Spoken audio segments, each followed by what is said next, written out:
Unajua nini? Mimi na mazungumzo na wewe sasa hivi. Mazungumzo gani? Mimi na wewe bana. Kwa koro nimebahatika kuona sasa hivi hapa. Naomba usikilize sana kwa sababu sawa. Msema kweli mimi nakupenda. I wonder. Wazazi wangu wakawa wanapita hapa wakanikuta nimesimama na wewe. God have mercy upon us. Ndio basi nikwambia sema moja. Unaniambia ndio bwana kwambia. Sasa mbona unanilazimisha simu yako? Wewe ongea.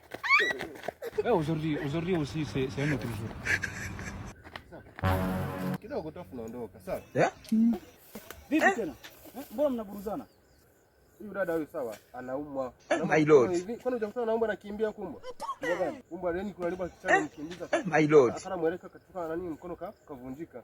I wonder. Mimi nimepumbavu sana Hamna, sasa alipokuwa anapiga makelele hivyo ilikuwa. Mimi nimekuona kitambo sana. Unaelewa? Wapi? Oya. Huyu ni mwanafunzi ujue, sawa? Najua, haka nini kwa nimefanya. Acha mambo yako ya ajabu. Nimefanya nini sasa? Mimi usinifanye mwenda wazimu. Umeelewa vizuri? Uko umepona? Ngoja mimi nimnyoshe vizuri. Anaumwa wapi sasa? Tulikuwa tunamshika huu mkono, anaumwa wapi? Sasa ameteguka, alikuwa anakimbia. Ameteguka wapi? Mbona mimi apige kelele? Mbona mimi apige kelele? Unachezea wanafunzi Mwanangu. Wewe ulikuwa unaumwa. Na wewe unakubali? Sio? Nyumbani. Ondoka. Mbona sana wewe?